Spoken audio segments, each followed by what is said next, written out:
2017, el ejército de Myanmar lanzó una campaña genocida que obligó a más de 800.000 Rohingya a huir de sus casas, en su mayoría hacia la frontera con Bangladesh. Fueron llamadas operaciones de limpieza que se llevaron a cabo a través de asesinatos generalizados y sistemáticos, violación y violencia sexual y otros abusos. Las personas Rohingya que continúan viviendo en el estado de Rakhine, esto es en la costa occidental del país, enfrentan duras restricciones, rigurosas, en su libertad de movimiento, así como dificultades para acceder a servicios básicos como la educación y la atención médica. Myanmar, antes Birmania, es un estado de mayoría budista. Los Rohingya son principalmente musulmanes. La ONU considera que esta minoría étnica es la más perseguida del mundo. Más allá de esta historia de persecución que tiene sus raíces en la colonización británica de Birmania, hay un hecho fundamental. El 26 de noviembre de 2021, la Sala Segunda de la Cámara Federal en lo Criminal de la Ciudad Autónoma de Buenos Aires inició un caso de jurisdicción universal contra las autoridades de Myanmar por el genocidio Rohingya, siguiendo una denuncia presentada en noviembre de 2019 por la organización Burmese Rohingya Organization UK. Pro-UK son sus siglas en inglés. Y quien hizo la presentación y sigue el caso, o la querella, mejor dicho, es Tomás Ojea Quintana, abogado argentino que trabaja en el campo de los derechos humanos y del derecho penal. Fue relator especial sobre la situación de los derechos humanos en Myanmar de 2008 a 2014 y luego fue relator especial sobre Corea del Norte. Esto en ambos ámbitos son de las Naciones Unidas entre 2016 y 2022. Actualmente es el abogado del caso de la querella de jurisdicción universal sobre los abusos contra los Rohingya. Una situación que se ha agravado, evidentemente, después del ciclón Mocha en mayo de 2023 y además en febrero de 2021, el ejército desafió los resultados de las elecciones democráticas y ejecutó un golpe de Estado, tomó el poder en Myanmar, una campaña marcada por más atrocidades. Tomás, un gusto saludarlo y preguntarle cuál es el principio de justicia universal y cómo funciona en un país tan lejano para Myanmar como es Argentina. Bueno, mucho gusto, Jorge, es un placer estar aquí presente. El principio de jurisdicción universal es un principio que rige en el orden del derecho internacional, pero que no está regulado, digamos, ¿no? Y en particular en la Argentina no hay una regulación específica. En realidad es un principio que en nuestro ordenamiento legal deriva del artículo 118 de la Constitución Nacional, donde se incorpora el derecho internacional a nuestro régimen interno. Desde ese artículo, digamos, los tribunales argentinos han, de alguna manera, incorporado este principio de jurisdicción universal, que significa, básicamente, y en pocas palabras, que frente a atrocidades que se cometen en cualquier parte del mundo, atrocidades que deben calificar como crímenes internacionales, en el caso de los Rohingya es el genocidio, frente a ese tipo de crímenes, las víctimas, los sobrevivientes, deberían tener el derecho de acceder a cualquier corte en cualquier parte del mundo en búsqueda de justicia, en tanto y en cuanto en el país concernido, en este caso usted mencionaba Myanmar, en tanto y en cuanto en ese país no existan garantías judiciales para la justicia. Entonces, la Argentina, que tiene una larga trayectoria y un reconocimiento internacional por su propio proceso de justicia en la Argentina, ha desarrollado estos espacios y por eso tuvimos la suerte, los Rohingya, digamos, de que en la Argentina se está investigando las atrocidades cometidas contra esa comunidad en el año 2017. ¿Qué impacto puede tener un fallo en Argentina? Bueno, es una pregunta compleja en cuanto a cómo se implementaría un fallo a nivel internacional. Primero, Jorge, quiero decirle que usted mencionó que la Cámara de Apelaciones es la que resolvió abrir la investigación. ¿Por qué? porque en primera instancia el caso fue rechazado. Y uno de los argumentos por el cual fue rechazado, que es interesante, es que, y usted lo mencionó de alguna manera, no hay conexión de tipo cultural o de otro tipo digamos, o ni siquiera político o comercial entre la Argentina y Myanmar. Entonces, la justicia de primera instancia se preguntó, ¿por qué deberíamos intervenir nosotros, no? Una pregunta interesante realmente, ¿no? Que en el caso de primera instancia se usó para desestimar la denuncia.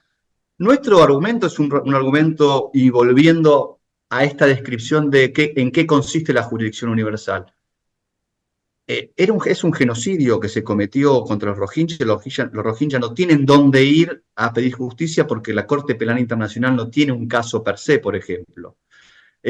Y no es necesario una conexión cultural cuando hablamos de atrocidades, ¿no? Porque corremos el peligro de caer en esta explicación, el relativismo de los derechos humanos, ¿no?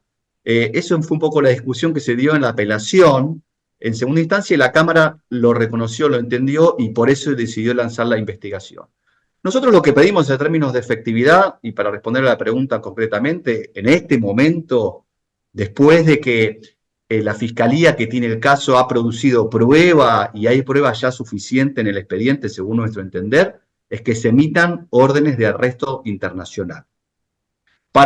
Un poco haciendo un parangón con lo que pasó con el caso Pinochet, Jorge, que el caso Pinochet, que fue arrestado en Inglaterra, estaba fundado en una causa de jurisdicción universal en España.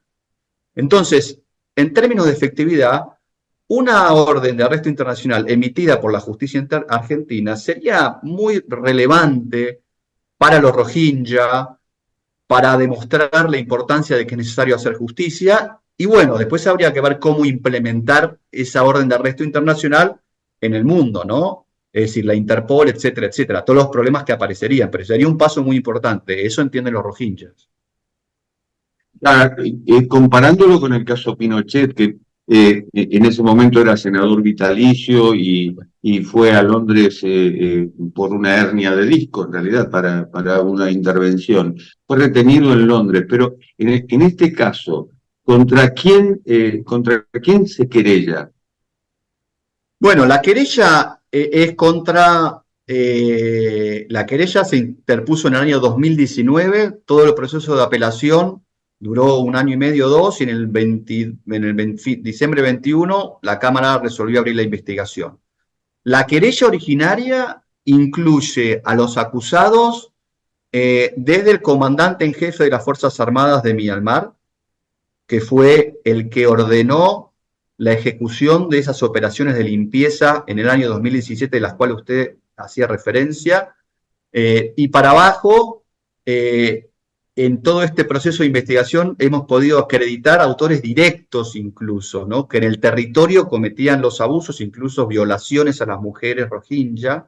Entonces, hay una lista de nombres, ese es nuestro entender como querella, obviamente la decisión final es del fiscal y del juzgado, pero nuestra intención sí es que el comandante en jefe de las Fuerzas Armadas sea uno de los que responda en primer lugar frente a este genocidio. Y la Argentina sabe y conoce y tiene experiencia, el Poder Judicial tiene experiencia, respecto de juzgar a aquellas autoridades militares que están arriba, digamos, de la pirámide, ¿no? De la estructura de mando.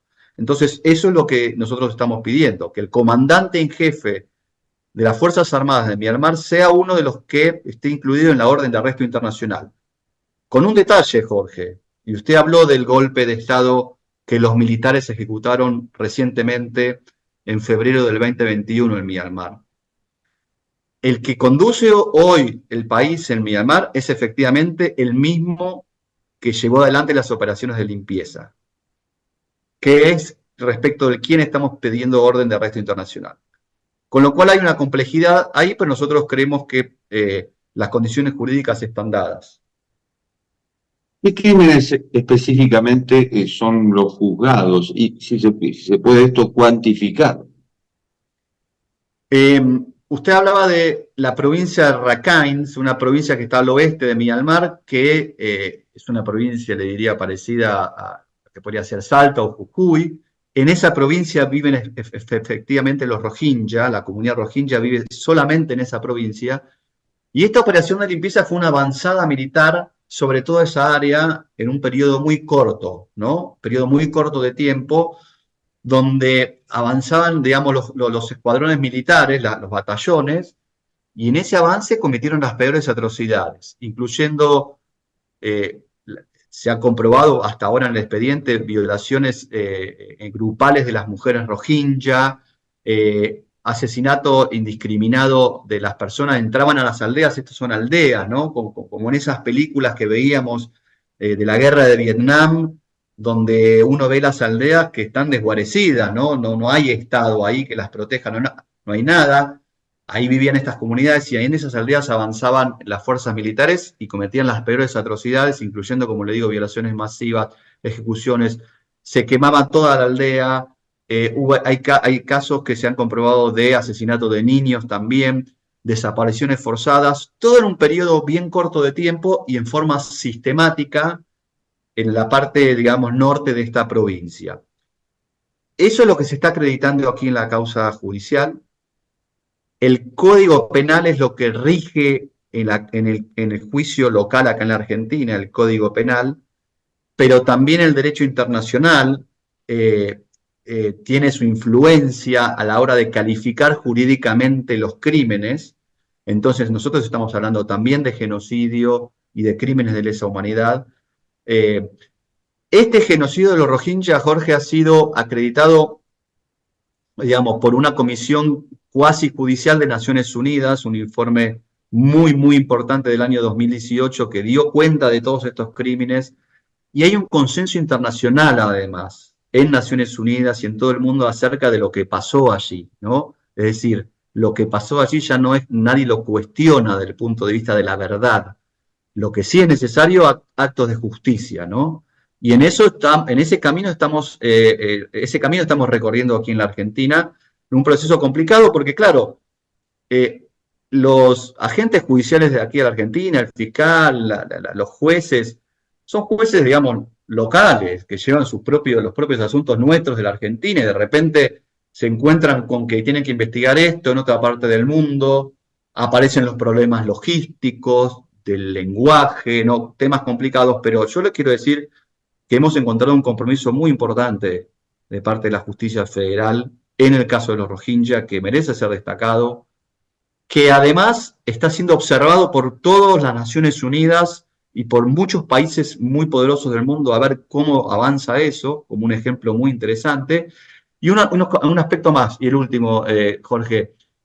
Myanmar está en el sur global y Argentina pertenece al sur global. Entonces se está produciendo una experiencia muy interesante, ¿no? De justicia internacional, donde nadie puede alegar que hay un elemento político ahí de querer cambiar el régimen o que de querer politizar la cuestión. Eso es un aspecto muy interesante del caso.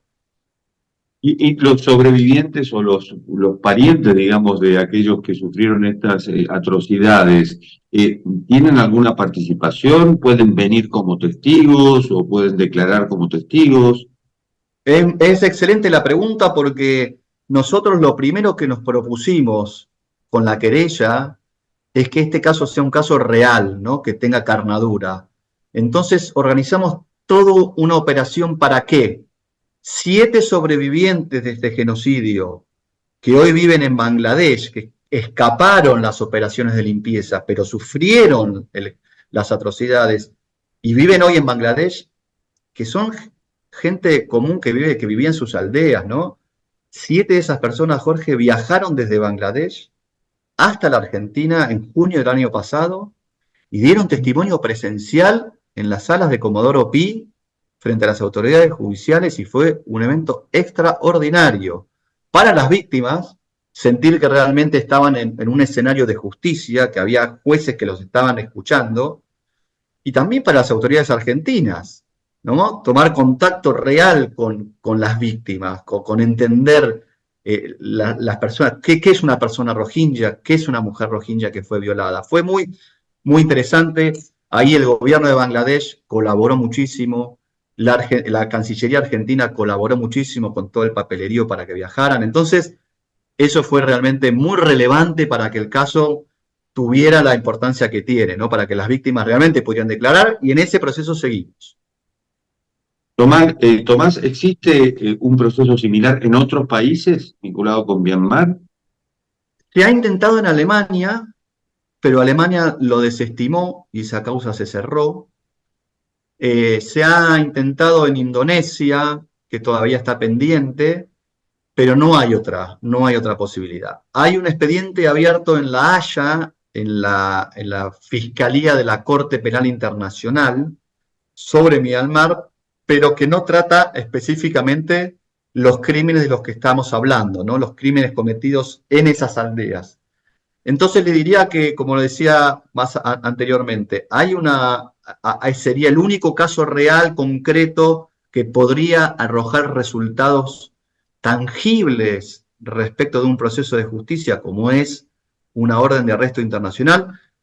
Quiero ser bien claro con esto. Yo lo menciono porque es lo que la querella ha pedido, pero es una decisión judicial. Nosotros respetamos a la justicia argentina. Es más, el argumento de que en Argentina existe el Estado de Derecho, que los tribunales son independientes e imparciales, es muy importante para que este caso sea respetado a nivel internacional. Entonces nosotros respetamos la decisión de la justicia, no sabemos si va a existir una orden de arresto internacional, lo estamos pidiendo, hacia eso vamos, pero es el único que existe en este momento realmente en el mundo, por eso la mirada está puesta desde afuera a ver qué es lo que ocurre. Tomás Ojea Quintana, muchísimas gracias. Gracias a usted. Y esto ha sido Cuarto de Hora, el programa semanal de Cadal TV que se retransmite en el canal E de Buenos Aires. Nos encontramos en la próxima. Chao.